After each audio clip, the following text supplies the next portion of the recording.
think we've got everybody in. So first, I want to welcome everybody.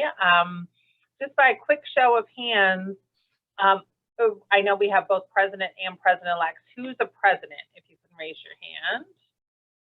Okay, it looks like about half of the room, and then president-elects, just so I can easily identify you. Okay, well, thank you all for joining us today for our president-elects. This is a monthly session that we have that's pretty informal, just an opportunity to get together and talk. It kind of started with, how do we handle this crazy thing, COVID, and how are we going to continue to move forward?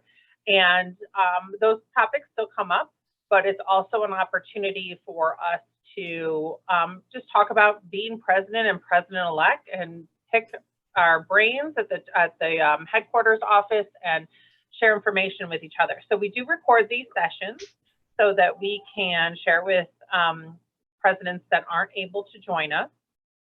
And we share those in the weekly email that you all should be getting. So I typically send out an email like I did yesterday that says, hey, is there anything in particular you want to talk about?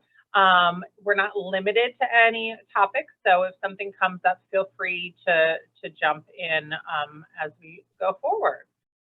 So I'm going to start off with a couple of topics that I did receive today. And one of them I thought was a great way to start off with President-elects joining us for the first time.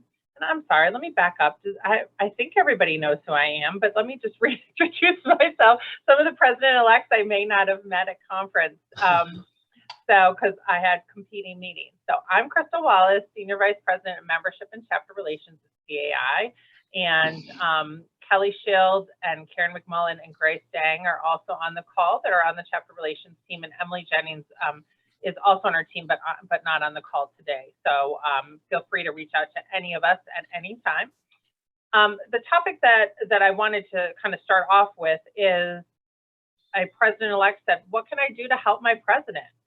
So I thought that was a great way to start off this conversation of what can we do for the remainder of the year? Do you have examples of things that have worked well in past years?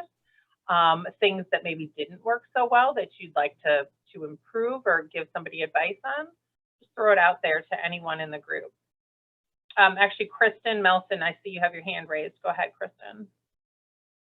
Well, hi everyone. I'm from the Washington Metro chapter, and actually my president-elect Ruth Katz, who's also on the call, she and I met last week because we're going into budget season, and so at least for our chapter, a lot of what is going to be done next year is set in the budget. So we kind of got together and started talking about initiatives that are currently going that we want to continue, and items that we're looking at doing for next year, so we can make sure when we're doing the budget that it's a collaborative effort.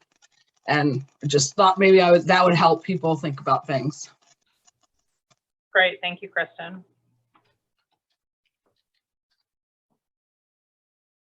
Ruth, not to put you on the spot, but I'm going to. It was that helpful to talk with Kristen, talk through like what is going to transpire next year and what has worked this year?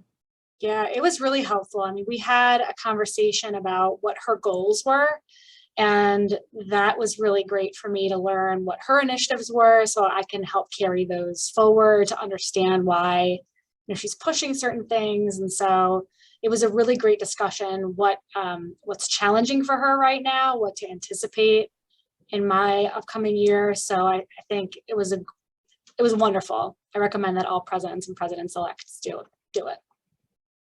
And we had drinks, so that was great. Over drinks, even better. Everything's better over drinks. True. Okay. Other presidents or president-elects that want to chime in on? Terry, go ahead. Don't be afraid to ask questions. Very good. Yep. Really good advice for everybody. Michelle. I have it was interesting, our declarations and bylaws, we actually have the president-elect sits on our budget, our finance committee. And so as we talk about that budget and coordination, and I know Crystal, that was kind of one of the things I threw in there too, is that communication. But that was very helpful for me when I was president-elect, is that whole process. Sitting through the finance, because, finance is one of the most important things we've got going, right? So that was very helpful. And that's actually in our bylaws that the president-elect has that position, and it works very well with the transitions we do for leadership. Awesome, thank you. And Richard, you have your hand up, or had your hand up? Yeah, first, am I still on mute? Nope, you're good. Oh, okay. Well, actually, that brings me to a point. I've just had cataract surgery about 3 hours ago. So Oh, wow. thus the glasses, and it's my second eye. So now I can't see jack because I haven't gotten my reading glasses yet. So I can't see anything. I had a magnifying glass with me, and I was going to say, if I put one up to my eye, it's not because I'm looking at pimples on faces. It's because, well, I can't see. And now I lost the magnifying glass. So now all I can do is talk. Okay. Well, you look super cool, Richard, and we thank you for joining us right on the heels of your surgery. So. And by the way, it's Rick. So Rick. Okay. Very good, Rick. Something I've seen done in previous organizations, obviously I've been around a few, is that the president-elect should pick up a single initiative that would just give that person a chance to get ingrained into the processes, also try a few things new, and it really, really works. And I've seen it work well before, and we're trying it now. The one I've picked up for our chapter is R&R, it's membership retention and retrieval. Good, that's really good, that's great. Now, if I can find the mute button, I'll go back on mute. Okay. Thank you, Rick. Okay, kind of along that same line, we're going to stay on that same theme. Another president has an opportunity where leadership is continuing on, meaning that the president, their term isn't expiring with their term as president, and so they're continuing on. So they have this unique opportunity for over a 3-year period where they're going to have past presidents on their board. So what, in that situation, what are the things that we could be doing as a team to make that continuity stronger and really push the chapter forward given that leadership? Has anybody had that circumstance, and how has that worked to your benefit? Crystal, are you talking about immediate past presidents to stay on the board? Mm-hmm. Oh yeah, we do that. But this is for, I think, a longer period of time. So they're going to be on, the past president has an additional term, so we'll be on for like 3 years. So, which is, can be very valuable. So, but even just the immediate past president, Kristen, do you use that person, and how do you use that person? We actually do use that person. Right now it's Mike Gartner, and I use him a lot as a sounding board of activities. And also, Ruth, I don't think we have him in charge of a task force right now, do we? But he's assigned to multiple task forces. And our business partner task force that we started this year, Ariel Hansford, who was the past president before Mike, so the one that went off, not the immediate, but the 1 year removed. She's purposely chair of that task force, and I think we're going to keep that task force going and make it a standing position for whoever cycled off. So like the 1 year removed past president is going to be the task force leader for that task force going forward. We're in discussions about that, but that's something on the board level that we've been talking about. How does that help when you have that continuity, Kristen? It helps because number one, with the immediate past president, number one, they have a little bit more free time than when they were president, right? So, but they're still ingrained in all of the activities that are going on in the board. And from feedback that we've received from the business partners and other players, it seems like it's a little bit still of a leadership role. So it's still showing, it's just basically showing we care is what we've heard. Now, whether that's going to remain true or not, because we're just in our inception of it this year, but it also, they still know how the board's, they've been on the board for 6 years before that, or 7 in Mike's case, because he's ex officiato. And So there's just a lot of continuity that continues along, but they don't have the same responsibilities that the board that you have when you're on the board. So you have a little bit more time to dedicate to that task force specifically, since we've been promoting it so much. Great. Sorry. I don't know. No, that's awesome. No, that's perfect. That's very helpful, I think. We're trying to show them that we care. And so we're trying to find a way to. And that's important, because I think sometimes I hear from past presidents, I was president and now nobody calls me to ask me anything anymore. So we want to keep those people engaged. Hear that, President-elect, for your presidents that may be going off the board? Nicole from Keystone. So on the flip side of that, so we do keep our past presidents engaged as well. They do have some responsibilities. And some of them we've actually brought into our member engagement as far as ambassadors for new management companies that come in. But I find that there's a trend of presidents that disappear after their presidential year, like they burn out. And so I'm curious what your thoughts are on that, how to keep them engaged with, like how to reinvigorate them after they've fallen out or after they've termed out so that they don't fall out. Good question. It happens a lot. They just disappear off the face of the earth. I think Kristen alluded to, you just ask them to chair a committee. I know, but they're going to say, but they might say no, like they're burnt out. To ask them to go to be a chair on top of it, like I feel like you're still putting a fair amount of responsibility on them when you ask them to do that. I use my past president as a shrink. Steve just jumped in. He's our president. I'm the president-elect of the chapter. He's not going to have a choice. I'm going to make him stay around and chair some committees and stay heavily involved. So even though he's been president for 2 years, we do 2-year terms here. So Steve, you don't have a choice. You can't be burnt out. I like it. And I can't use my past president because he's going to be the national board president next year. So he's involved on the national scale. So, but I do call him from time to time for therapy sessions. Well, and he'll have a much different perspective going forward. If you've had anybody in that's moved into a national leadership role, it's a different perspective. So, and I know some of you have had that. And I know from talking to a lot of our past presidents that it's not so much they don't want to be involved. They're concerned that they don't want to step on your toes. Like they want you to have your opportunity. So a lot of times by asking them to do something, don't ask them in a board meeting so they can say no. But a lot of times they still want to stay involved. They just don't know how to be involved without, stepping on toes. That's the feedback I've received from multiple past presidents, just as a FYI.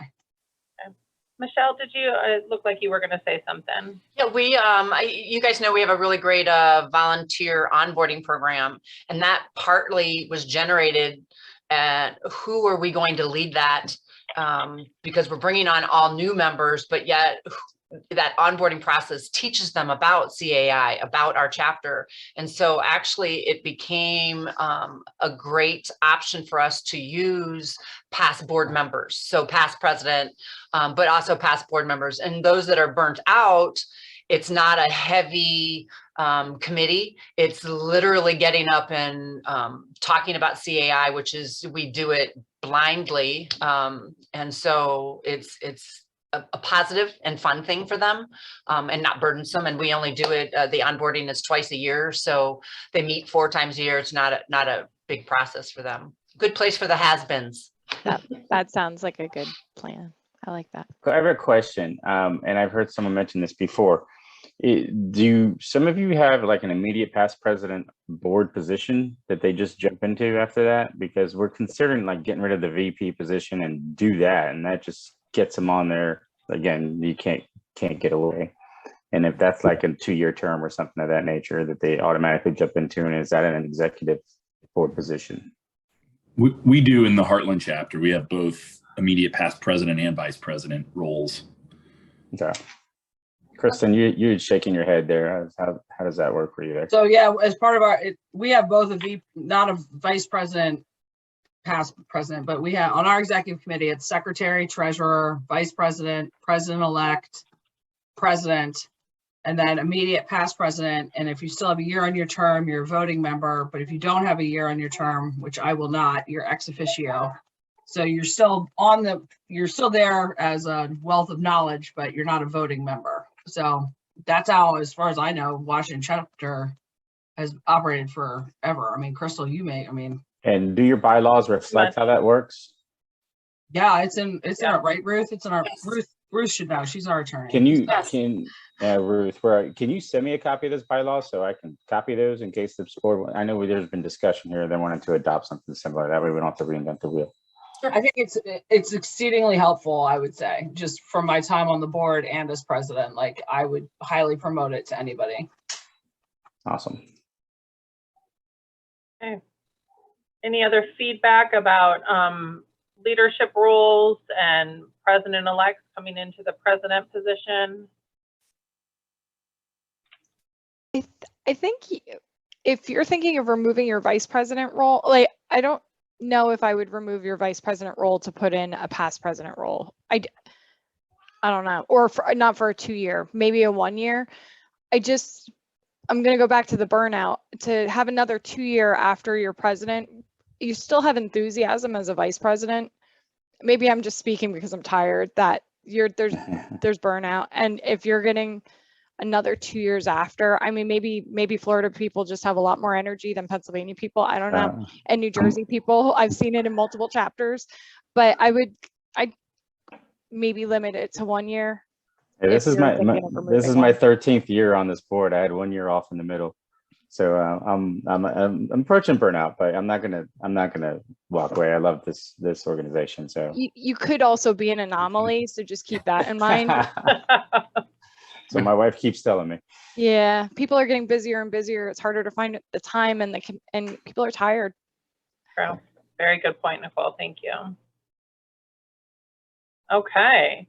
Last time we talked, and I know that was just presidents, but to catch our president-elects up, we talked a little bit about DEI initiatives. Some chapters were trying to find their way and their what makes sense in their chapter. And we want to note that every part of the country is a little bit different on how they may want to approach some of these topics.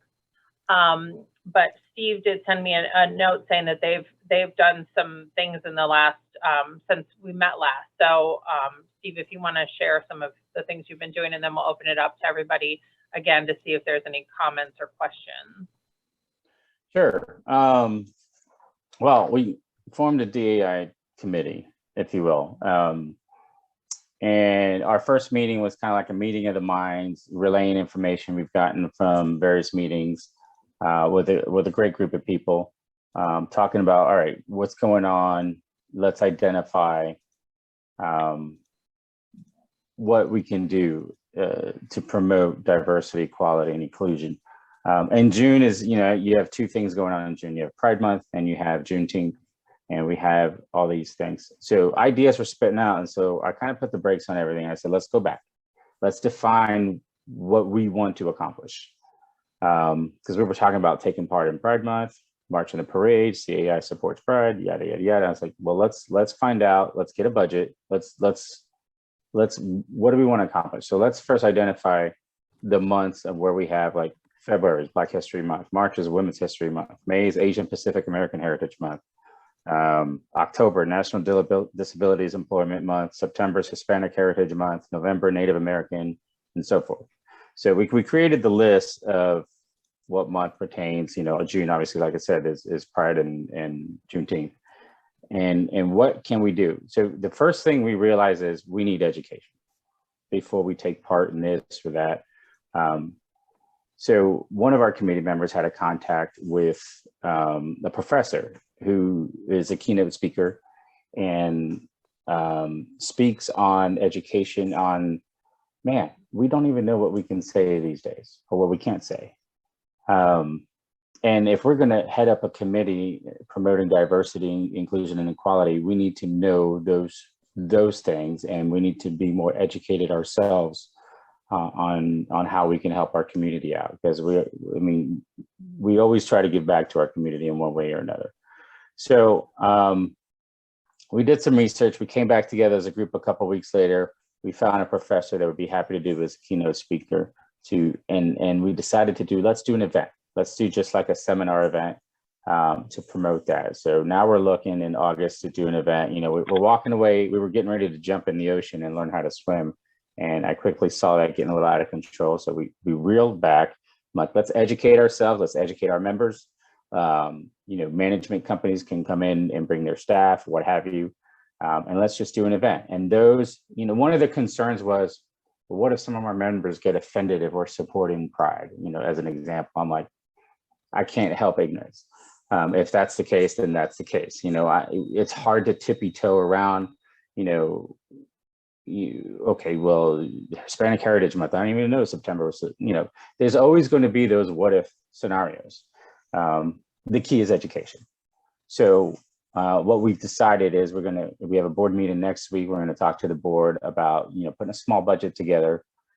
These keynotes cost about $200 to $2,500 for a 2-hour education session on just educating ourselves on proper terminology for everything, what we can do, how we can help, you know, and that type of thing. So that's kind of what we're gearing towards. Once we get to education, then we'll focus on, you know, the months and what we're celebrating that month. And then we talked about social media too. You know, we don't have to do fun facts. You know, for example, I just sent a fun fact about Juneteenth, and, you know, General so-and-so was part of, you know, abolishing slavery, and why we celebrate Juneteenth. You know, do like a little social media the first of every month of what we're creating awareness for, so to speak. So the bottom line is right now we're moving forward towards the education aspect and to create awareness on what's happening through our social media platforms. And that's the slow path forward on how we're going to proceed and see how we can help. Thank you for sharing that. Is anybody else working on any diversity or inclusion initiatives that they want to share, or maybe struggling with it and not sure where to start?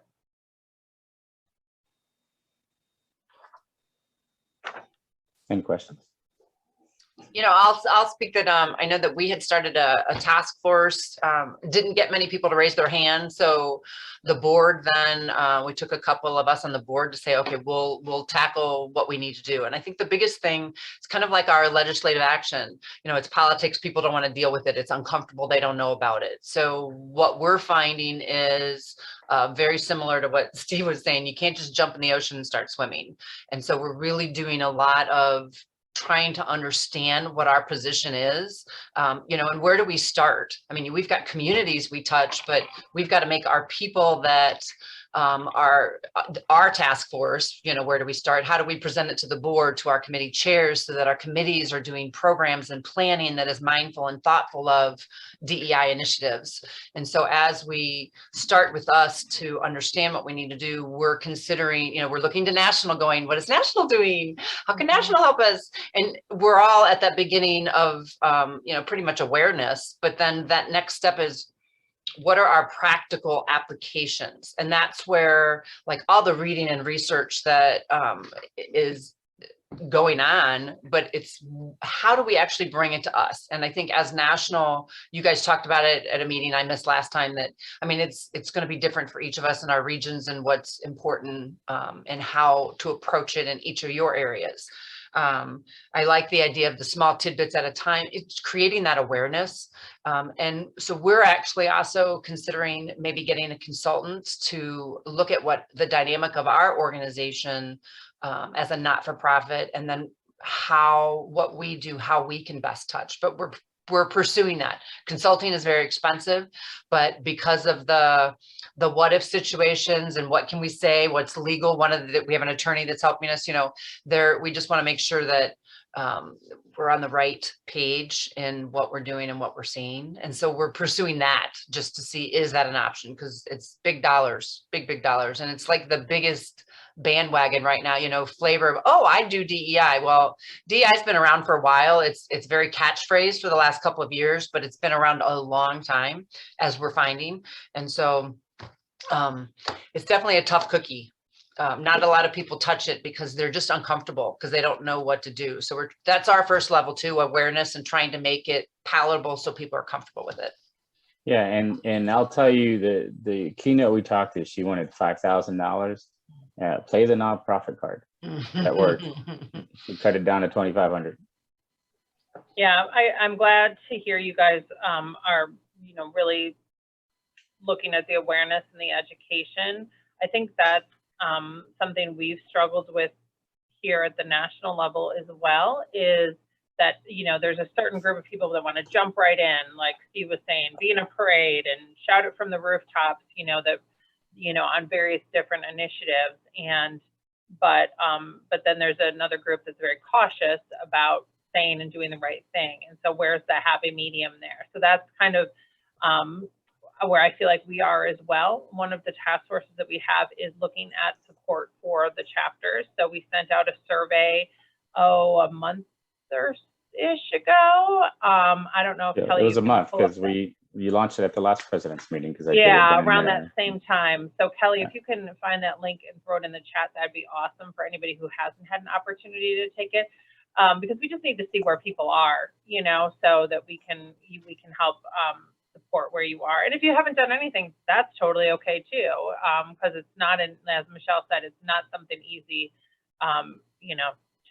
to do something. We certainly don't want it to be a checkbox. We want it to be part of everything. So we'll keep you guys up to date on that and probably allow space to have conversation as we move forward as well.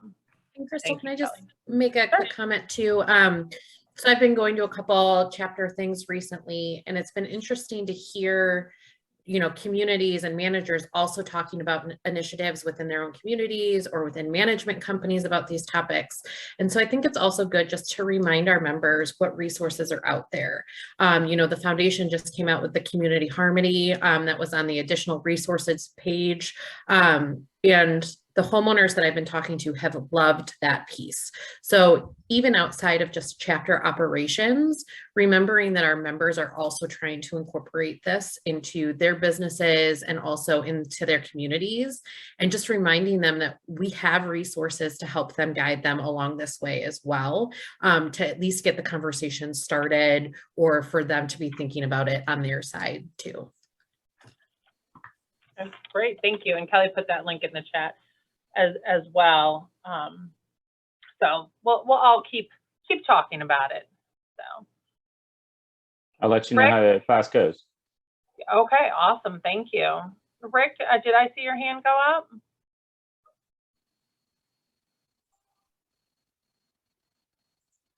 Oh, you're on mute, Rick. You can't find it. That There you go. I know there are buttons on this screen. It's just kind of hard to find. There's an interesting dichotomy here, and I'm just realizing it. I'm kind of new to a lot of it, new to this specific association. And this is like any other corporate initiative that I remember from my past, in that there are two levels. One level is you ingrain the behavioral aspects of the theme into your own organization, and you live it, you talk it, you walk it, you remind others, you publicize it. And you remind others when they're deviating from it. In other words, make it the norm. And then there's another level where you actually go out and promote it as part of a business model to impact others' thinking. And so there's two levels, right? And I've heard a couple of things come up about level of comfort.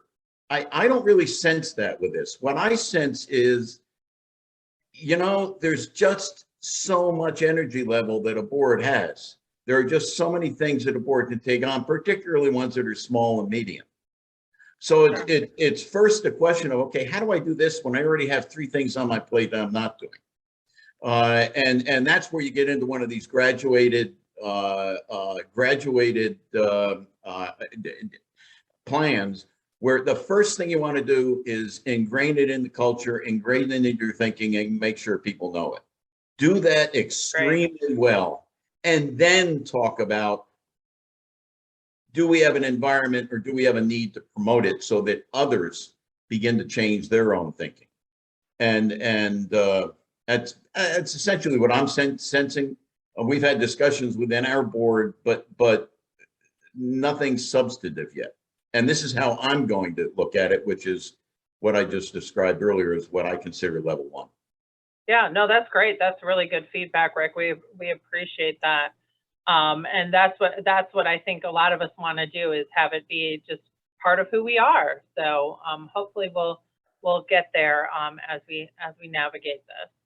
One last bit, because I have to jump off, unfortunately, but Sure. I just want to share this class is actually being done in a hybrid scenario, where we're looking to do it in a hybrid scenario where it's a live class, also transmitted via Zoom. So as many people want to jump on, they can. So that would be something cool to have. And we look forward to, I know, Michelle, you asked if we can record it. Yes, it would be recorded and put in our website. Awesome. That's great. Thank you, Steve. Keep us posted. All right. I'll see you guys all next month. I'm sorry I have to jump off. Enjoy your weekend.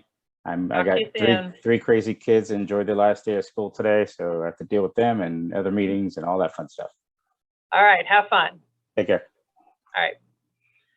Kind of along the same lines as just, I guess, inclusion and just, making people feel comfortable is, we had a president ask about the civility pledge. And I don't know if everybody is aware of the civility pledge, but this is something we put out in 2020 or maybe early 2021 for communities to adopt, to make sure that everybody's playing by the same rules, to make sure that we can have civil conversations and discussions with one another. And he was wondering if anybody has gotten any feedback on that, and if any of you that are managers or homeowners, what has been the feedback of your communities?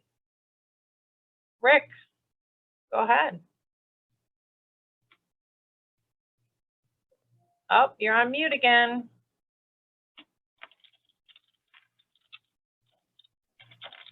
Here I'm going to, I thought I had clicked it. I'm going to act as a board member of the community, as opposed to president-elect of a chapter. Within the community, I find ourselves using the civility pledge, which, by the way, we publicize every 6 months, either in our community magazine or our weekly updates. And we actually use it with residents when there are conflicts between neighbors, or even when there are conflicts between a homeowner and a committee member on some topic. We actually talk from the standpoint of civility, that we have. This is our behavior as an organization, and we've actually said a couple of times, we think you're out of line. I think that's appropriate sometimes. I think sometimes people need to know that the way that they're talking is not acceptable. Yeah, I guess what I'm getting at is it provides us a way to do that that's Absolutely not confrontational. We just say, this is what we've signed up for, and this is who we are, and it's in our values, our mission. So I love that. Thank you for sharing that, Rick. Anybody have a different experience? Again, we put a link to that in the chat. I know I've heard from a lot of attorneys as well that like when their clients have that in place, because it makes things a little bit smoother. Because again, you have something to lean on, saying we all agreed to live by these principles. So I encourage you to push that out periodically, like Rick is as well. Okay. A couple of other things that I wanted to touch on is hopefully you've all have seen the promotion and information that on Monday, June 13th, we are celebrating our first International Community Association Managers Day, and we are super excited about it. A long time coming to have a day to celebrate this profession. So we sent out to your executive directors a link to the page, and Kelly, of course, has already got it in the chat, that has some ideas to celebrate. So whether you have something planned already, or you guys want to just put something on social media or whatever, please do that to celebrate our managers. It's a great opportunity to not only thank people, but make people aware of this amazing profession that a lot of you have chosen. So anybody have anything planned that they want to share, or ideas? We're hoping to build on this for the future. So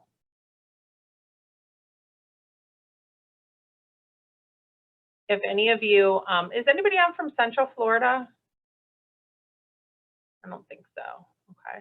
Central Florida, I've been watching their social media feed, and they've got something planned because they keep having a lot of lead up on their social media about things they love about their managers and little gift bags and whatnot. So if you're not following them on social media, you may want to check them out. But I encourage you to recognize those people. How many of you are managers, by a show of hands, or work for a management company? Okay. A few.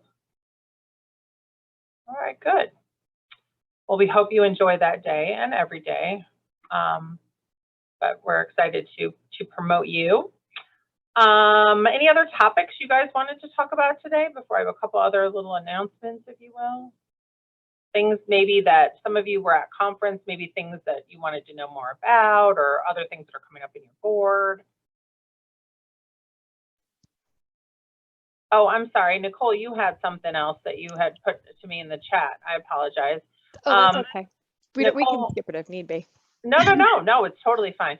Nicole had asked if anybody is doing specific education for recreation staff or maintenance staff, or maybe even accounting staff, and have you done that? Are you doing that? What's the feedback been?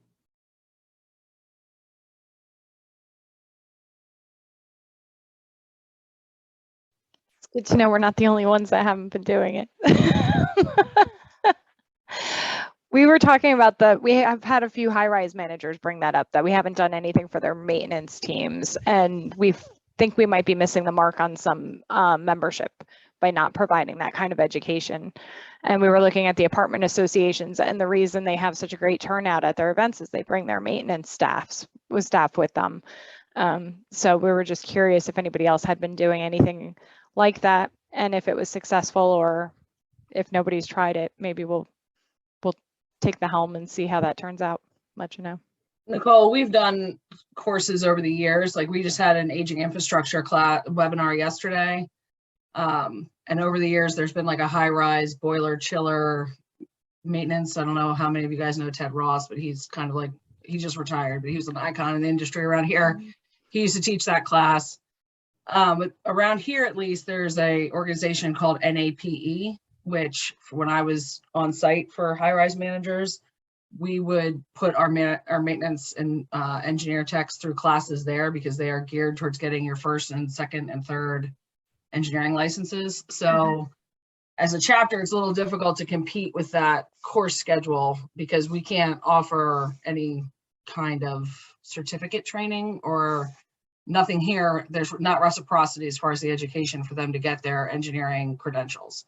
So that's why we've looked at it a few times, but that's why we haven't pushed it, because it's what's the carrot to hold out other than, yes, come be educated. But yeah, we have a new member that teaches OSHA classes and all kinds of safety, stop the bleed, all kinds of different safety and training, continuing education stuff. We've done the boilers and the chillers with the engineers, but we're just trying to figure out how to really get the rest, because we're not just Manager Association Institute or Community Association Institute. Right. So how do we get bring the value to the community associations as a whole? So we're just trying to think outside the box on that. You're not alone in your struggle. So if you figure it out, let us know. Yeah. Let's know we'll how to implement it. We'll have to kick some ideas back and forth. Sounds good. Okay. Other topics that anybody wanted to bring to the group today?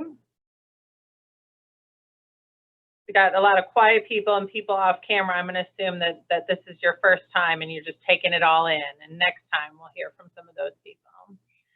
I did send out a memo a few weeks ago regarding an audit requirement in our recertification. We had received some questions from some chapters about doing that and the need for that. So I just wanted to, hopefully, I had presidents and president-elects on there as well, so that is a requirement that goes into effect for 2022, which means you would conduct your audit in 2023, and it would be due to us in 2024. But I want you, if you don't regularly do an audit or haven't done one as a chapter, want people to start thinking about that. We are putting together some additional resources, but just wanted to throw it out there to see if anybody had any questions about that.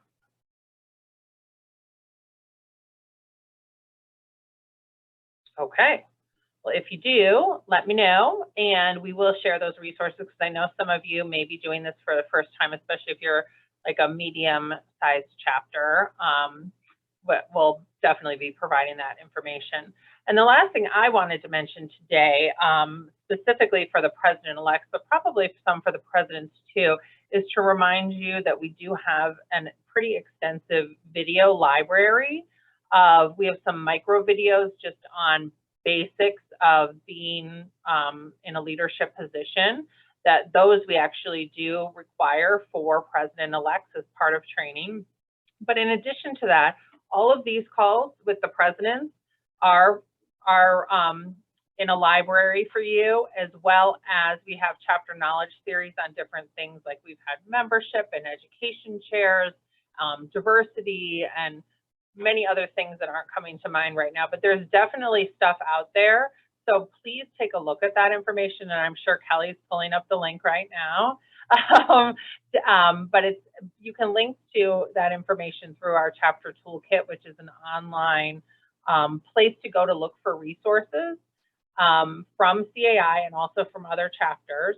If you have any samples that you want us to put up there, we're happy to accept those as well. But it's a good place to go look for information on various things operationally within the chapter. So Kelly's put the link to the YouTube channel in the chat. And the chapter toolkit you can get to by logging into the CAI website and going under chapters. If you're not logged in, you're not going to see the link. But once you're logged in, you should have the link. If you don't, let one of us on staff know, and we'll make sure that your record is noted so that you have access to that.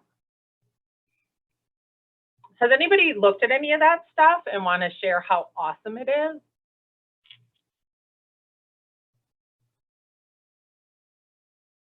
See some smiles. I'm hoping that you're intrigued to go look at it. I will say, when I was president-elect, I went and looked at a bunch of it, and it was helpful to get ready for my year. I'll flip you that now, I'm sure as many of you saw, I had the baby, so it's a little complicated on time, so I haven't had an opportunity to look lately, but. Okay, thank you. Well, I think sometimes it's, excuse me, it's motivating to kind of go through it again, even though we think we know it, we're all busy, to hear it again, to refresh ourselves. And maybe we get off this call and we're looking for something else, but it sparks a different idea. So it's always not a bad idea to even go back to it. I actually, there's a number of topics that we'll talk about here in this session that a lot of times we'll say, hey, we'll share that. And I would love to make sure that we do share that, because there's a couple things that I've gone in hey, Kelly did, Kelly Shields, did Kelly Moon put that out there because she mentioned this in the thing and I'm looking for it. So I think it's great that we do share stuff and have that resource available. And then the videos, again, anything that we can, that's already produced and we don't have to reinvent the wheel. It's super, super nice to have those. And as that reminder too, as things you want to share with others, especially things that come up on this call, using that exchange group is really helpful, because you can always go back. If you attach a file, it's saved there. So people can go back and reference it. You can search a topic area to see what maybe was discussed prior to you being a part of the president-elect president exchange group. So definitely feel free to share content, ask questions. If someone asks a question, please respond, please help each other out with that. So definitely don't forget about that resource as well. I just put that link in the chat. You just log in with your CAI credentials, and there is that online community, and it's only presidents and president-elects in there. So the executive directors and their staff have a separate group. But it's a great way to get some feedback from people. But the key, like Kelly says, is people need to respond. So please do. Okay. Any other things you all want to talk about today? Kristen, congratulations on baby. What is baby's name? Her name is Madeline, and usually Madeline. she's asleep at this time, but of course, we're being a wild child at the moment, so you know. Well, fun. Madeline, it's nice to have you on our call with us. Say hi. Oh, what a cutie. She's a future Cam. Yeah, there you go. She would be third generation Third when she's generation. president, so there's Yep. that. Yep. Kristen's dad was president too. All right, very good. Well, nice to see you all. Was a really healthy sized group, so I appreciate you all taking the time to talk with us today, and we look forward to future calls with you. Let us know if you need anything. Just feel free to reach out. We'll talk to you all soon. Take care. Bye. See